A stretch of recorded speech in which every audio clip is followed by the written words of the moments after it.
Bounty Hunters. Life on the blockchain. Welcome back to Bounty Hunters. After a long break, we are back. And we're coming back with a vengeance. I don't know, but it's been a while. And it's good to get back on the microphone doing a podcast. We have today no sponsors because I don't know. I'm taking a break for today. So instead, we have alix40, who is part of Valkyrie Security. And this guy is I brought him on because he started soloaudit.com. And I saw a lot of bug hunters signing up and putting this out there. So welcome, sir. Hi, happy to be here. Thank you for hosting me. Hey, man, my pleasure. Dude, so, saw you on the blockchain and saw a lot of guys. I mean, dude, what a great idea. Solo audits. So a lot of researchers want to get paid and they don't want to work for somebody and get nothing so they can buy more Lambos for their founders. So they want to just go direct to the customer. And it's kind of more difficult than it seems because if you don't have a brand, if you don't have your name out there, you're just one of many, and people really don't know if you're good. You don't have referrals, so just starting out, and even if you're already have a track record, like having this visibility from this tool that you built, just basically a job board kind of thing for auditors, I think is just such a great idea, man. So I saw that. Maybe you can kind of give me some background on yourself and how you came up with this. Yeah, awesome, man. Thank you. I started working on solo audit actually this August, so maybe 2 months ago or so. Myself, I'm an auditor. I used to do a lot of contests. I dabbled a bit in bag bounty, but only found like two bugs. With my teammate, El Haj was like a high and a low, but nothing extremely good. But this year I kind of like stopped doing contests, and I also like asked about this on Twitter, and like I talked to many SRs. Almost none still did contests, which used to be like a lot. Like And people and why? used Why'd you quit contests? it kind of died somehow. I don't know. It was like, hey, this is a contest with 30,000 SLOC. If you find the medium, it's 5K. If you find the high, it's 20K. And you Uh kind of, huh. if you have like a brand yourself, or how I think like for private audits you basically need to have connections. I don't think like even if you are not that good and you Right. have connections, you will find work. If you are extremely good, have zero connection, does no BD, you will find nothing. That's like sadly the truth. Um, but yeah, I did a lot of private audits, and I kind of like back from August, like I saw like people like making 80% margins and stuff like that, like basically paying SRs peanuts, you know. And yeah, I was like doing a lot of solo audits back then, and I was like, I want this thing to be more like mainstream. Yeah, it's like if I saw like everyone from my friends like quitted the freelancing world, or like the being independent SR, and started like basically joining companies one after the other. Like everyone I know is like I've joined one company, started working full time, you know what I mean. And I was like, I need to do something about this. I need like something that will help the dream of being independent and living this lifestyle of being free. Um, so the contests are dead. No one does them anymore. For you to have customers, you need to have BDs. But like I think you also have talked to many SRs. Especially the good ones, like they have like 200 followers on Twitter or something like that, and that's like the issue. Yeah, It's like that's the deal. Yeah, it's true. You're very correct about that. Well, these So guys are really good at what they do, but they're sometimes really bad at marketing themselves. yeah, I mean, it's kind of comes from, for example, the people who excel at competition. It's like because they put their whole focus on it, on like they ignore all the noise. So they literally, that's like the kind of person who really do well, who is able to concentrate a lot, put in a lot of work, and find like the most unique bugs. So yeah, back to the story. Yeah, I was like asking, I need something like this for me because I was like doing solo audits, and I thought like I didn't like basically want the dream to die of being independent. I didn't want to see like everyone join a company and basically, you know what I mean. Um, so yeah, I started this public good platform. I was like, no one's going to do this because it's public good. You are not going to make any money out of it, and there is no incentive. If you can sell, it's better to just like start your own company, take some margins, and it's way better than like basically giving your leads for free. So, Hmm. and I was like, I think it's really noble, man, that you do something as a public good. You know, I would even I think everyone deserves to get paid for their work. I would even say like, you know, I don't know how simple it is, but hey, you're going to add yourself on here. Like it's going to cost you $10 in stables, whatever, and you just pay with your Wallet Connect. Like, you know, I know it's a little barrier and it's a little friction, but I think that or put a wallet on your page, put something, man. Everyone should get paid for making something like this. yeah, I appreciate it, man. But like, I would be honest with you. I also like, I think like it should be any project to be like sustainable long term. It needs to make some type of money. But like the start of it, I was not thinking of making money. I was like maybe trying to fix a problem. It's kind of personal. That's like the thing, yeah. Hmm. It's like I have Yeah. some personal emotions out of it. So it's like something for me, something I would need myself. So um, yeah, so at that stage of my life, start of August, I was like, you know, the state of mind when everyone asks you to do something, you always say yes. Like, do Hmm. you want to climb a mountain? Yes. Do you want to start this company? Yes. Do you want, you know what I mean? I was like in that state of mind, execute, execute, execute. And yeah, I actually Hmm. like developed the whole platform, connected with the SRs, prepared the strategy for the launch and everything in like in a week. So it was just like Dude, 10, 12 that's hours. really good.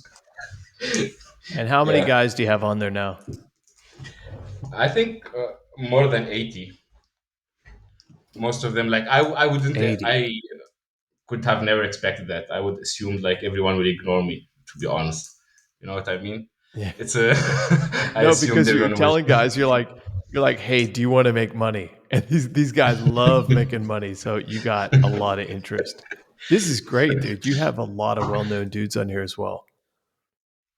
Yeah, that's a big honor, to be honest. I am really happy about it, and it's also like brings in a bit of like a feeling of responsibility. Like so many people trusted in the idea. I need to make it happen. I need to make it work, and that's like the dream.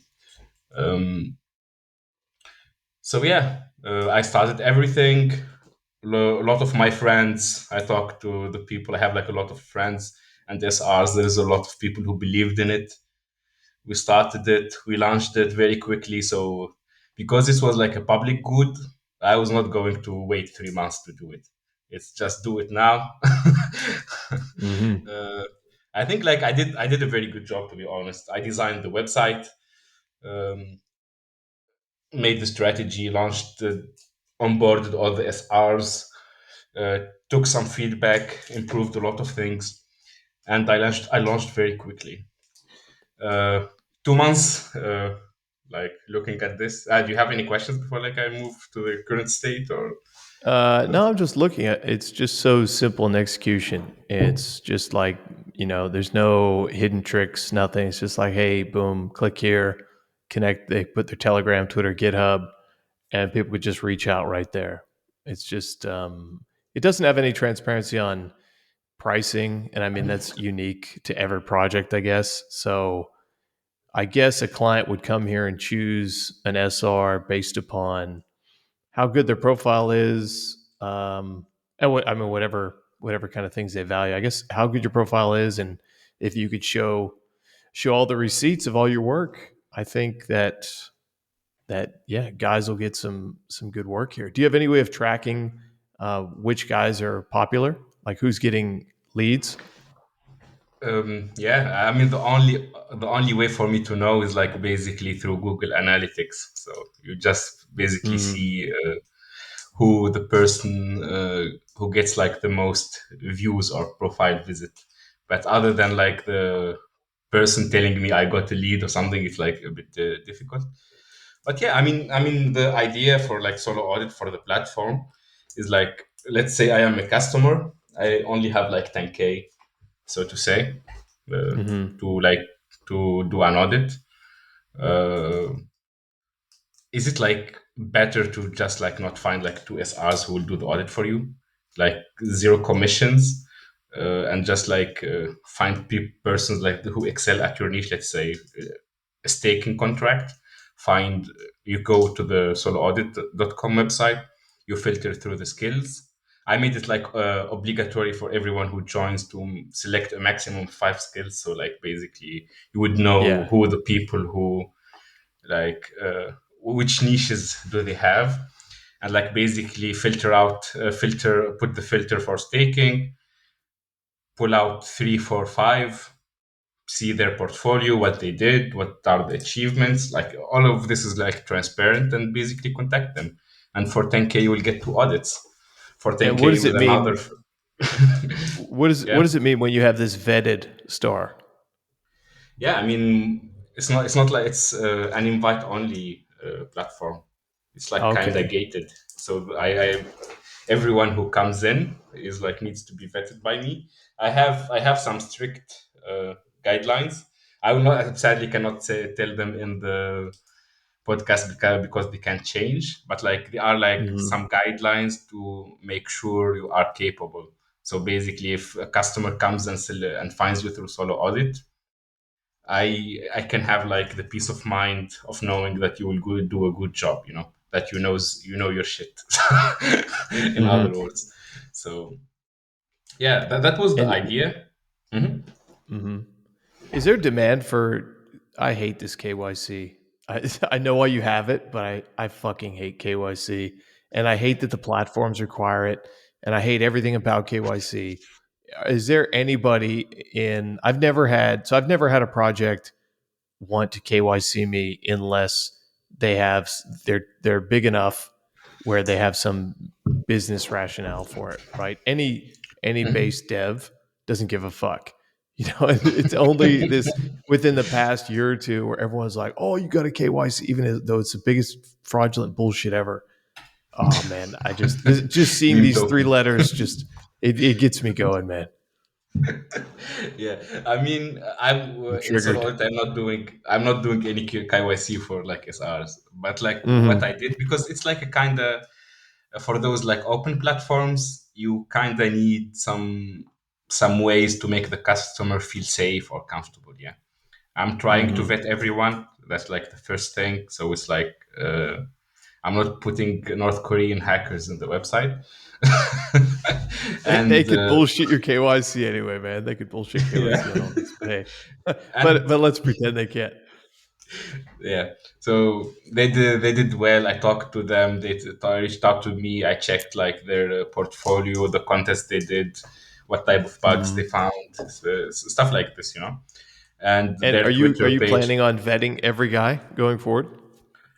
I mean, well, I'm already at 80, so I think like I have already like vetted most of the legit guys. Maybe I think like Yeah. because like a lot of people have joined companies, to be honest with you, like that's also hmm a thing. Some people are not like are not interested in private or solo audits anymore.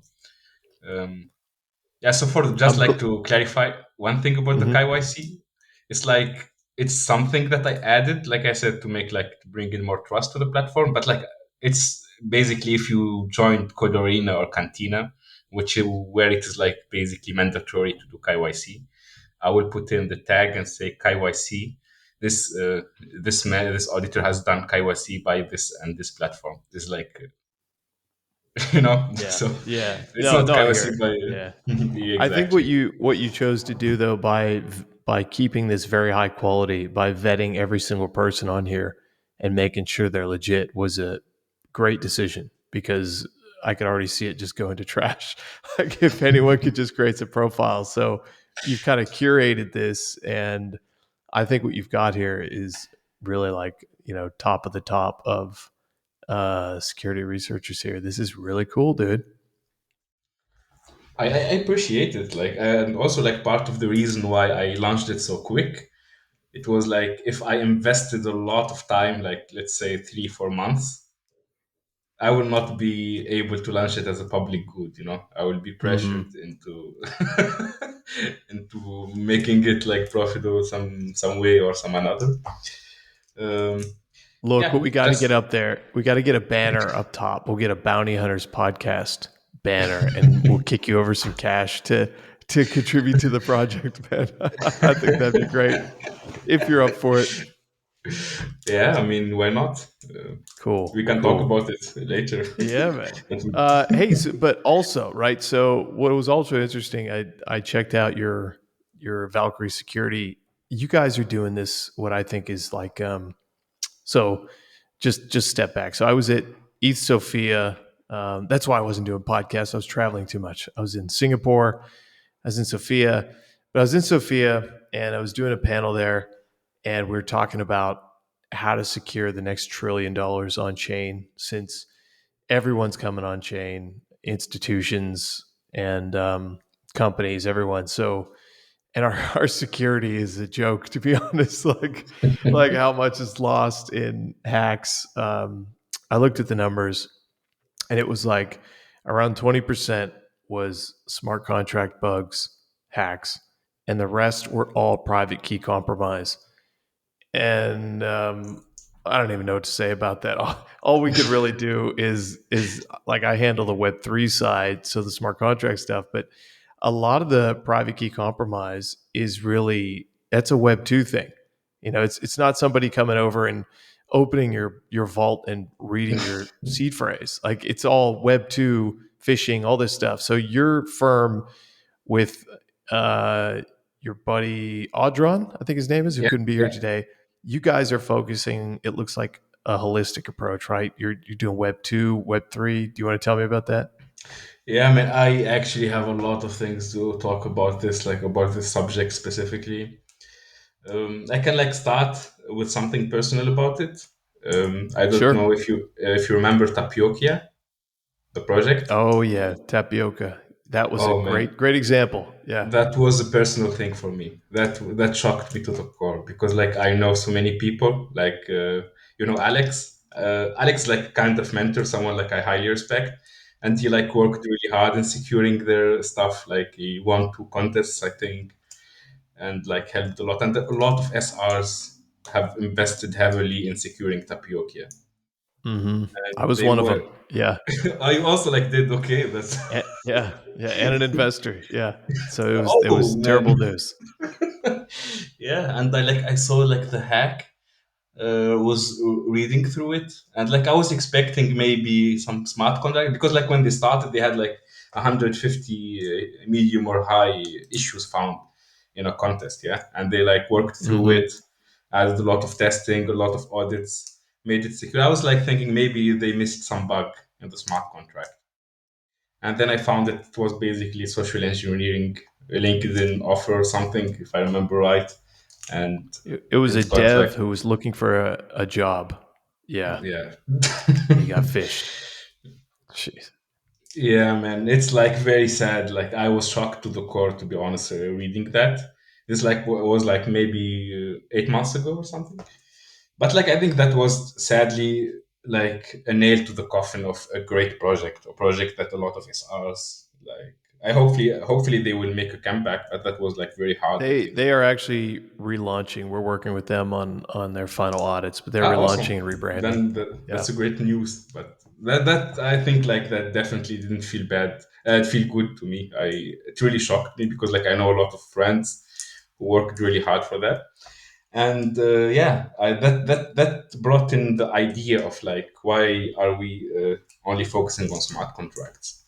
And like fast forward to 8 months ago, also in August, when I started solo audit, I think like Odron is like a Web two penetration tester. He has like a lot of experience, like finding CVEs in Web two, bag bounties, and stuff like that. And he was like dabbling in the branch of doing wallet security.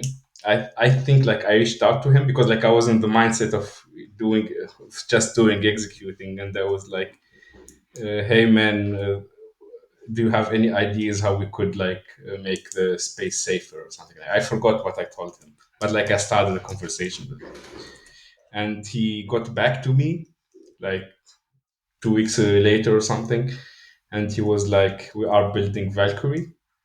I am doing it with Hassan. Hassan is like I don't know if you know him, but this dude like have 1,500 confirmed Web two back bounties. He's like one of the big Okay, big stuff. shit, Yeah, sounds good. he was with me in Sofia and like was like connecting with Bulgarian SRs, and he was like, "Hi guys, like I literally like hacked every bank in Sofia. I like he was like naming banks. This bank I found SQL Oh injection. shit! This bank I found the remote code execution. Yeah, some Wow. crazy guy. So yeah, that and like we started working on Valkyrie. So we basically have very both Odron and Ahsan have a lot of connections to a lot of the very good SRs in the space, like the Web2 SRs. And I personally, because of solo audit and because of like the 2 years plus experience, I also like know a lot of very good Web2, Web3 security guys. And we thought of like making something out of it, like tackling this security problem differently from a holistic approach. One of the Hmm. reason I think why, like you said, only 20% of the biggest hacks were actually smart contracts, and 80% were like off-chain stuff. The actual thing I think is like basically because smart contract auditing got so good. I think this is like the main reason. Attackers find it like now a lot more difficult to hack smart contracts, but they Hmm. need to fill out their quota. So they need to still be hacking. They need to still be making money, you know?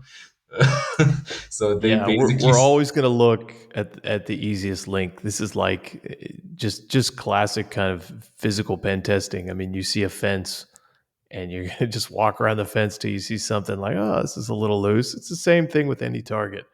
And I mean, it's good. Like it's a good signal with the contracts seem to be getting better because I think with that analogy, like the contracts are kind of like a brick wall, and the rest of this shit show, it's just like it's like that other meme where you have a door on a sidewalk in the middle of the park, and it's just all park closed, and you could just walk around the door.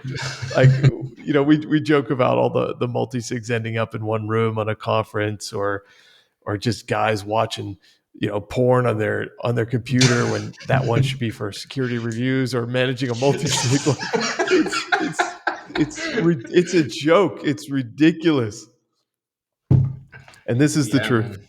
Yeah. I come personally also from Web 2. I was like a Web 2 pen tester before like I switched. And like I used to work with banks. Like I worked, I don't know if I can say this, but like I worked with the central bank of one of the biggest countries in Europe, um, as like Hmm. a pen tester or a tester, so to say. And man, you will hate yourself to see like how many things I needed to do and how small access I had in the computer that I was connected like to do the work. It's insane. Like, if you want to install a Python package, you need to basically someone needs to download it before you test it out. make Oh sure it's yeah, legit, yeah, and then you can use yeah. it. I've It's, I've been in those environments. Yeah, you can't do anything. yeah, and that's like for a reason, like because Web 2 pen test Web 2 hackers have already been there. They still make a shit ton of money. Uh, it's not like Web3 is only like a small sections of the hacks that appears globally. Like they still are doing a lot of work to make money, to make basically ransomwares, encrypting all your or your Mm, company details. So you need to pay a ransom or something like that. They are making money and they are hustling very very hard. Like the ways they yeah. find to hack a company is like insane. And for this reason, especially banks, the people who hold all the money, they have like this very very very strict OPSECs, and comes back to us in Web3 security. You will have like somehow a dev who has the private key that controls half a billion literally of money, just literally like like you said, watching porn, or like Hmm.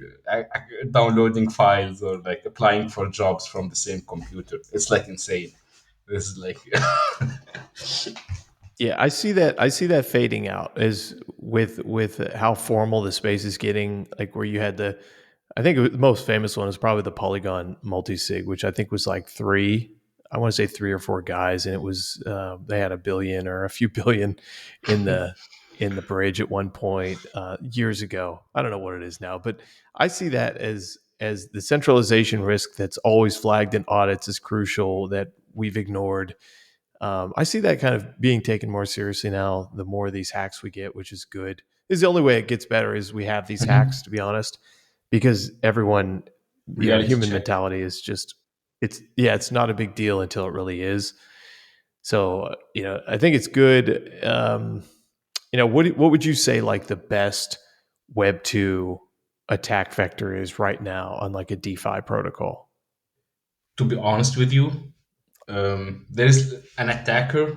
He will look at your protocol, or let's say your lending protocols. He will not see only the smart contracts, and or he will not only see the website. He will see it from a whole, like a whole stack perspective, and he will try to look for the easiest way, or the like from an attacker mindset. Like, how can I take money from this? Okay, let's check the Mm, smart contracts audited 17 times by this and that and this and that and this and that, and there is not enough complexity. Okay, ignore this. What else do I have? Okay, I saw in the smart contracts the admin can actually like steal money or something like this. This is like what you said about centralization risk. Okay, how can I uh, find the private key? Then comes like some stuff like spear phishing, when you will have like people literally like acting and writing scripts on how to target a specific person, um, and like to basically have access to the private keys. If let's say it's very there's no centralization at all, and even if you are an admin, you cannot like steal money or anything. Uh, then they will look for things like, for example, do you guys run bots on one of the cloud infrastructures like that holds money, for example? mm, hmm. That's a Do good you one. guys Yeah. like take the security of your website seriously? Meaning, can I like put in a payload or something that will be executed for other customers, like something for phishing campaigns? Where, because like a lot, it is like possible if you can control to some degree what appears to other users on the website, to actually like make them sign malicious law to steal all their money. So even if the attackers can't, you can steal directly from the protocol, he can use your website to steal from other customers who will Yeah, use or trust you. like the Gnosis Safe one that happened recently. That was a Yeah, scary one to read about. yeah, that's I mean, dude, like that's central intelligence type of hacks, to be honest.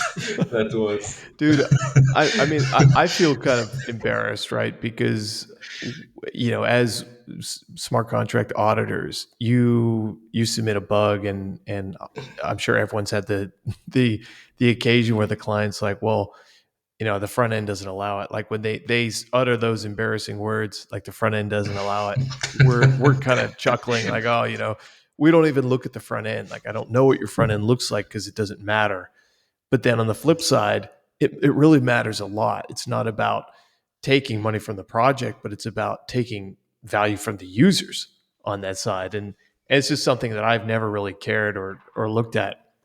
But my God, it's such a terrifying vector. Like when I use DeFi, and I want to use some new protocol, I'll go to like CoinGecko or DeFi Llama to knowingly, I trust the websites they have in there that are going to be the right ones. And everyone has some wacky domain, so good luck keeping up with whatever the trendy domain is. But good luck if you Google something. I mean, you're fucked. The first 5 results are going to be scam sites, and Yeah. they look exactly the same. And if you're not looking what you're signing, hardware wallet, it doesn't matter. And I think that's like to me, Web 2 right now is I want to say a bigger risk than like the Web 3 side. What do you think? I will tell you, like, honestly, what I think. I think, like, people underestimate how hard Web2 hackers work. Like, it is difficult, yeah, to find, like, ways to, like, destroy protocols using, like, the Web2 attack vectors. But you have, like, people Mm-hmm. literally, like, working 18 hours a day. It's not auditing, yeah, it's like black box testing. So when you are auditing, let's say like you read a code base for 8 hours or 6 hours, you will just like stop, you know, will get like brain a brain like Mm-hmm. pain or stuff like that. You cannot focus for 8 hours. But for like black box testing, you are basically executing tests. You are like doing manual work. Some type of it like requires concentrations, but some part of it is just like executing stuff, running fuzzers, uh, running scripts that like try to catch stuff. Or maybe like you said, like for spamming or spear phishing campaigns, you are like literally studying a person's LinkedIn profile and doing stuff like that. So they actually can work a lot. They work a lot harder, 18 hours a day, 12 hours a day. I was like talking with Hassan. He's like, well, I told you about. And the dude like have Mm-hmm. been working 12 to 18 hours a day for the last 10 years. Like, I'm not joking. This is like how Jeez. Web2 people work. They really are trying hard. This is like the idea. Also, like the hacks that happens. Uh, it's not easy, but like it only shows like that that the hackers like are finding like extreme ways to make damage or to steal damage or stuff like that. But Mm-hmm. as you said, like smart contracts, like we in the Web3 we try to assume that it's only smart contracts that are important. But like from an attacker mindset, he sees everything. Yeah. He will try to find a creative way to just basically make money, and he will look everything or everywhere to just find that. Like I said, cloud, OPSEC, front end, mobile app, website, anything. Like anything he finds, he will try to extract some value out of it. And this is like there is a lot of very hardworking Web2 hackers who don't literally who don't sleep, are executing stuff Yeah, like. I mean, but they have such a bad reputation as far as the spamming goes. Like when they're submitting reports, you thought the Web 3 AI slop was bad. People were like, no, no, no, that's been around forever. It's called like Web 2 slop, and people just spam the fuck out of these programs to try to get a $20 payment. A lot of these guys are in poorer countries, from what I've heard, Mhm. and so if they can get 20, $50, like that's some good cash where it's worth their time That's a to week to do work. this kind of shit. Yeah. Shit, Yeah, a week. God damn. you can survive for a week out of that. Yeah. Yeah, it's also like But it's most like bounties also. are what, like 10 grand, 5 grand. Like they're pretty low, even for some significant vulnerabilities, right? Yeah. I mean, I would be honest with you, like about like Web2 back bounties, because like I talked to like the people who did this mainly, specifically Audron and Ahsan. It's true. It's like as you said, like like Hassan like found basically an SQL injection in one of Bulgaria biggest banks. You know how much money they gave him? 10K. It's like Oh yeah. so, This is like but the centralized exchange bounties on Web3. They give you like 10K for. I found one, and there was like I don't know what it was. It was with Hack and Proof. It was like 40 million at risk, and they're just like, oh yeah, here's 10 grand payout. Okay, man, thanks. yeah, I mean, but like you also like need to know something. Like Ahsan, for example, when he submits, he doesn't submit one report. He submits like 60 valid reports. You know, and 60 reports. 60, yeah, What the fuck? 60. I mean, like 20, 30, because like a lot of it is automated because he already like have the knowledge and like he knows how to find bugs. So he later then writes scripts how to Mm, catch that bug. You know what I mean? So that's like how basically Web2 security people make money from bug bounties. They don't make a lot of money from a single bug bounty, but they find like 30 or 50, you know, in okay. like 2 months. So that's like, but they still don't make enough money compared to the Web3 security guys, I would assume, like who are like excelling Mm. at bounties. But you will find people who make over 1 million from Web2 bug bounties. And they will find Yeah, a if you thousand. find some one click Apple bugs, maybe they'll pay you for that. I don't know. So all right, so you're going to do Web 2, Web 3. Are you going to be the first one that is also doing the physical side? You're going to knock on doors. Tell me What? yes.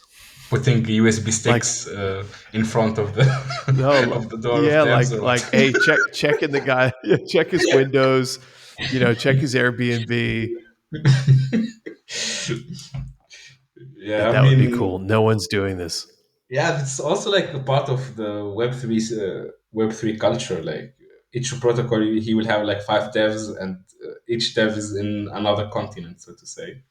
So it's kind of not as easy, because like you will have a lot of freelancers, the devs. Someone will be from the USA, one from Europe, one from Asia, and it's not like as in Web2 where everyone will go to the office. So you can try out some stuff like this.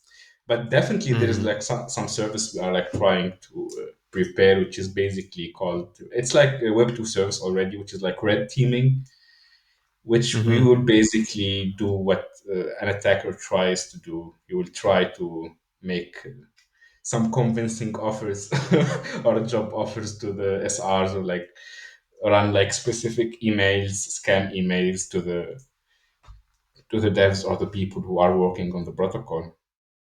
And the goal of it is Hmm. like it's not to basically do harm to the protocol, but it's basically to educate the devs.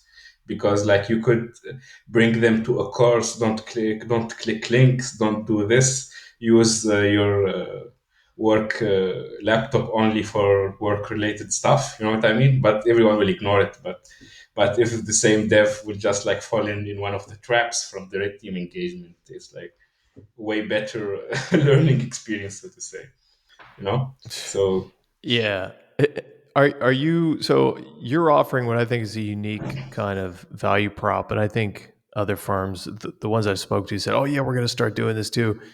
Are you already doing this with certain clients? Are you offering them Web 2, Web 3 combination packages, or is this just something you just started? Like, what's the level of interest?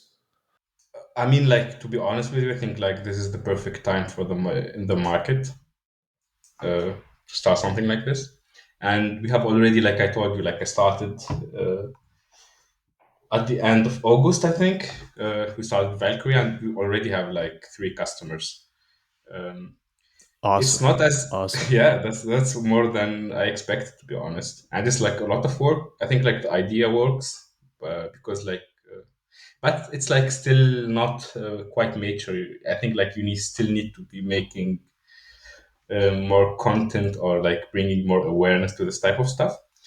Um, we are not doing full stack audits yet, but we will do like, for example, smart contract audit here, or like front end like audit there. We still didn't like have a client where we did like everything together. We are like also like trying to do something which I think like has a lot of value specifically like for protocols and doesn't like cost much. Some people are they don't do web 2 audits for a reason. Yeah, they don't have either the money or that's like the main reason. If they have like extra cash more than they need and they still don't do they don't audit like their cloud infrastructure, their front end, that's dumb. But like there are people who actually don't have the funds. All the funds that they had, they ran a contest, hired three like smart contracts firm and stuff like that, and they still don't have Mm. any money left or way too little to do like the web 2 part of it. And what we are like proposing is like threat modeling. We will basically Mm. like look at your we'll have like two people, one who is a web 3 smart contract auditors, like to basically map out or the centralization risks, and another which is like the web 2 specialist, someone who has like deep experience with web 2 stuff. And we will look at your protocol from a whole stack perspective and map out all the possible risks. So basically, all the attack surfaces, because like it's also awareness. You know what I mean? Some people don't know, for example, if you don't secure a front end, some people can use it to do harms to other like Mm. Oh, persons or stuff like dude, that. there's so many angles. I think Exactly, that's the that's reason. very important. Yeah.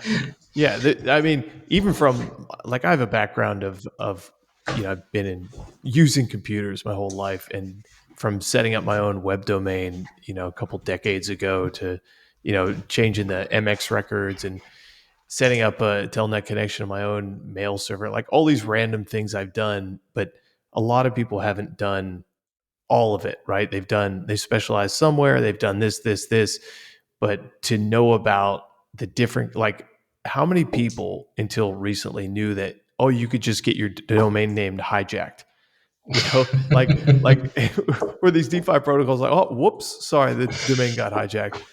It's like, that's fucking terrible. That's like the front door of your business. Someone opens the door and they're in like a pawn shop in Morocco. It's like, what the fuck? Like, where am I? And it's so fucking terrible. It's a big black eye on your protocol, but to their, just to be lenient on them, it's like there's so many different vectors to kind of secure. And if you don't do Web 2 security, you don't even have a clue. Yeah. And that's basically the idea. So at least you don't have the money to do it. At least be aware of what can happen.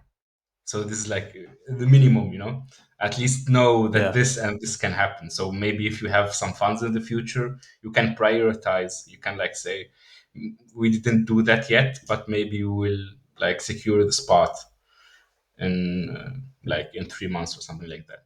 So at least be aware of of what shit can happen in the future. This is like basically what we are trying to also push, which is like threat modeling, because Mhm. like And Mhm. oh, go ahead, go ahead.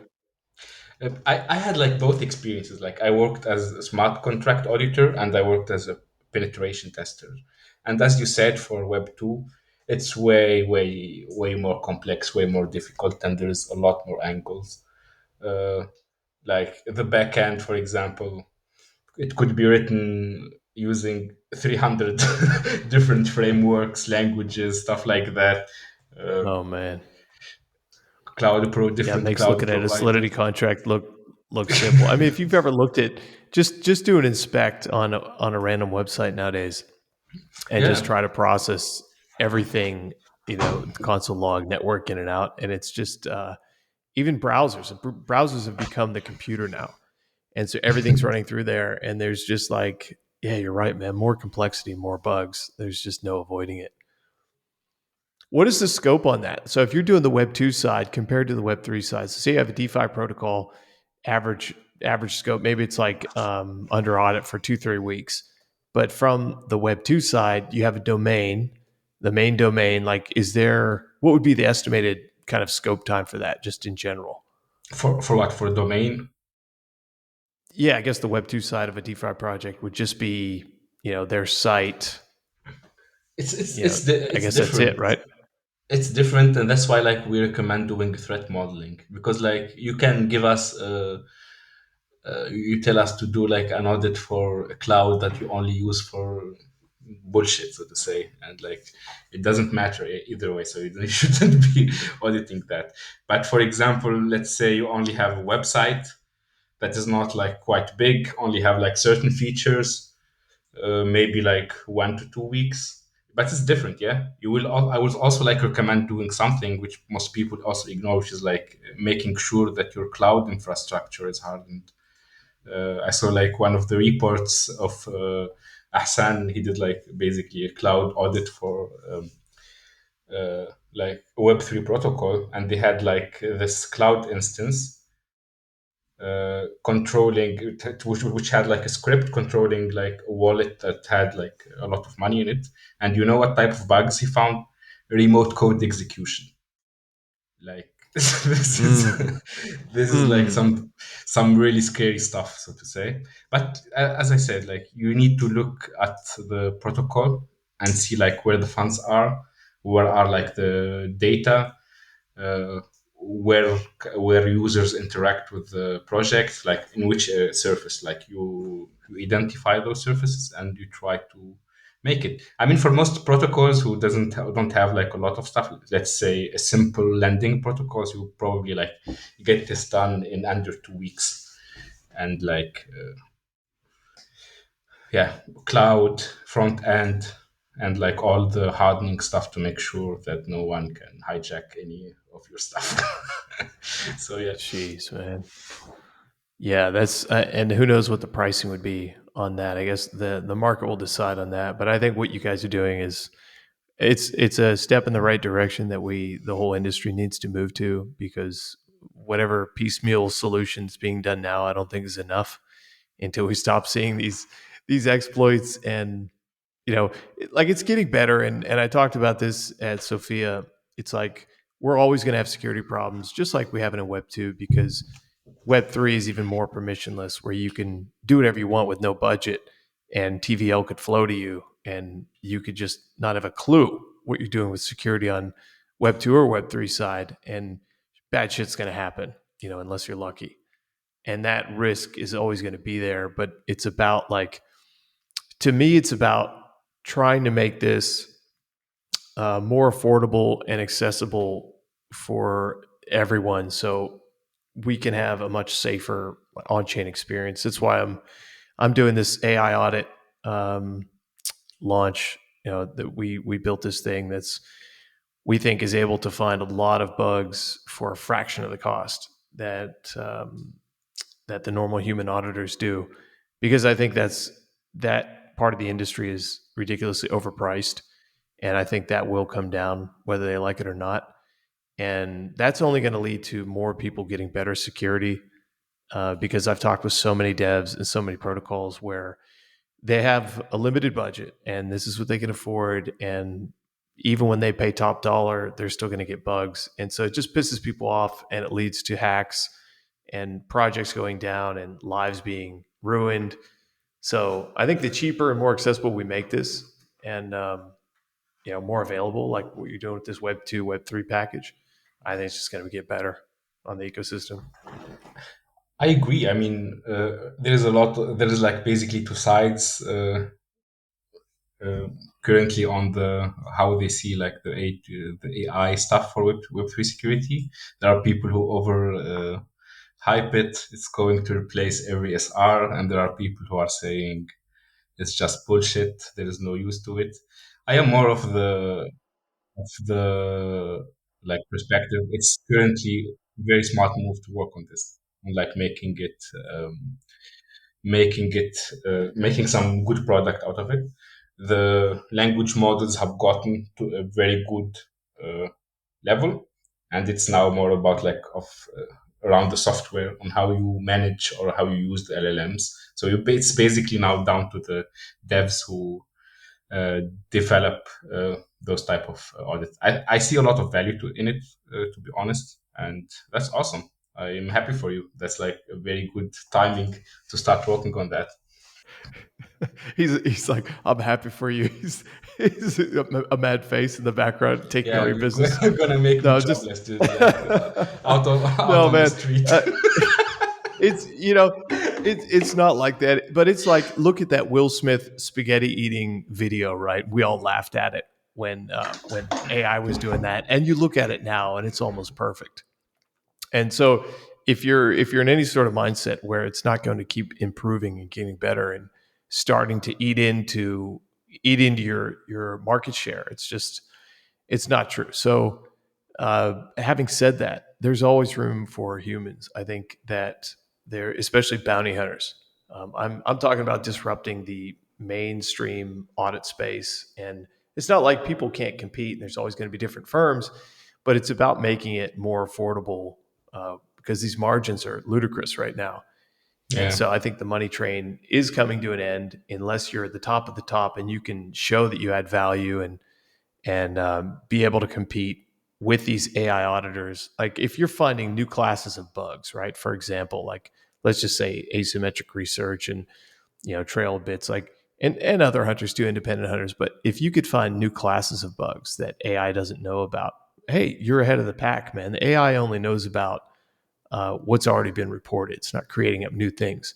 So if you could find new, unique shit, dude, you're ahead of the game. So this means top tier people are going to remain top tier, but this clears out a lot of underbrush that is, just has to adapt to survive, and that's how technology always moves forward, unfortunately, or fortunately, depending on how you look at it. I will tell you like how I see it. To be honest with you, I agree. First of all, with almost everything you said. It should bring the bars higher. It should be a positive thing for the whole space, and it's like the right time to work on it. I will tell you about like what I think about a human part in this. I would have been more afraid if security was. I studied computer science. I might butcher the names uh, of the algorithmic stuff, but I think there's like some problems who are like proven to be unsolvable or something like this.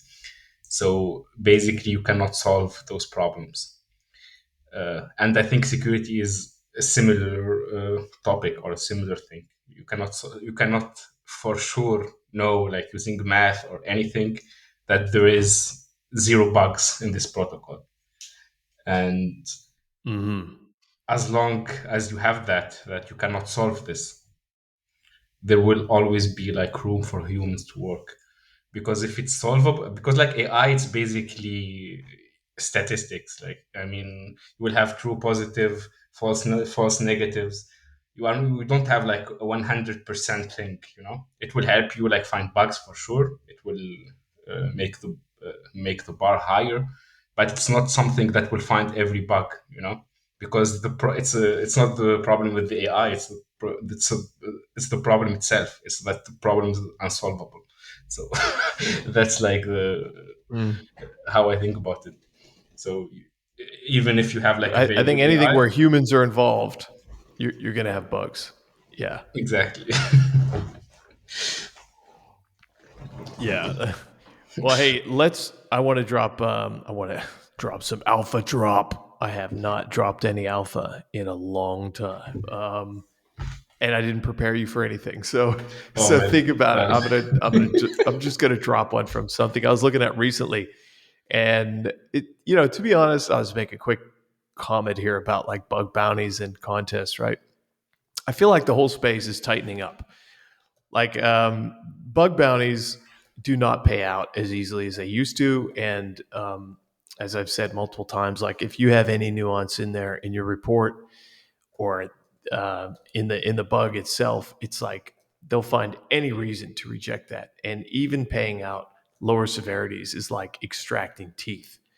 And I feel like contests that I don't often do, and the couple that we just did, it seems like the stupidest game ever. Like where you have a judge say, okay, this is valid, and then for God knows what reason, this thing is getting pumped down because obviously they want to save some money. It just seems like honest white hats that are trying to make a living are kind of getting rolled over on and getting fucked. So I hate to see that, but that's exactly what I've been seeing recently in the space. Unless you have clear cut bugs that not with contests, but with bug bounties where the one click drain bugs and stuff that's objectively like, hey, I could have gone black hat right now, but I'm reporting it.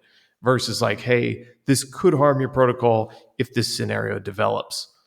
So those kind of ones, but just kind of bad vibes I'm getting from the space with regard to bug bounties, and I hope that doesn't continue. I hope the good protocols are out there still, and good devs that reward security researchers. So anyway, on to this alpha. So this bug that I was looking at was a Oracle bug, and I don't think I'll submit it because I don't think I'll get paid for it. And I don't feel like arguing about it. But it was a stale price check.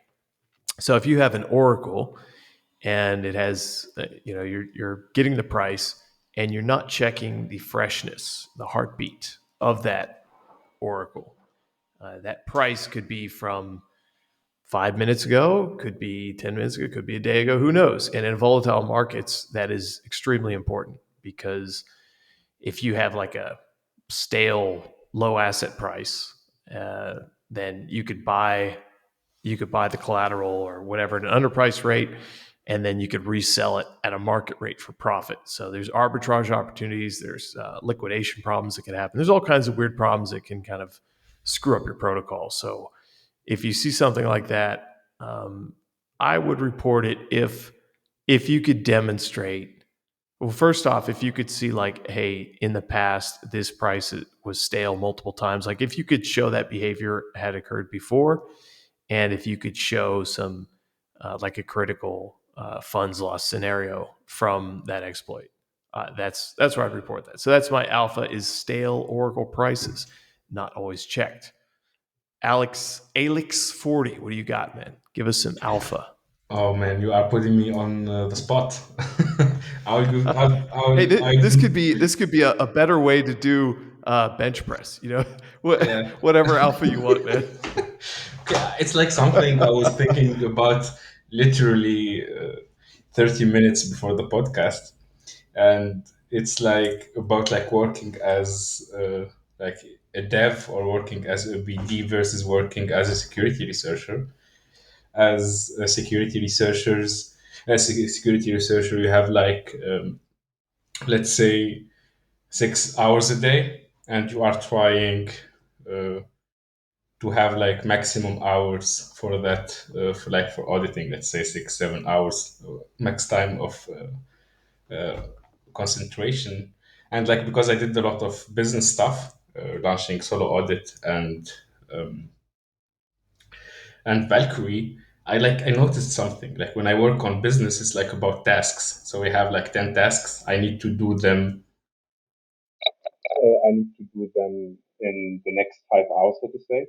So I'm forced to work a lot in those 5 hours. Be quick, be very efficient. Um, but what I do, and it's like quite of Yo, hey, Alex, hey, hold on. It's like you changed microphones and you went inside of a toilet. Your audio is, it's so Can you hear me fucking now? Yeah. bad. Can you hear me now? I don't know what you just did, man. No, you're in a toilet. It's like now it's very bad or what? Yeah, I don't know what you Uh, did, man. It's completely different. the battery of the microphone is out. Oh shit. Okay. Down. All right, continue. Okay. Continue with this You can alpha hear and me? then we'll kill it. Okay. I'm sorry, guys. Sorry for the torture, but basically,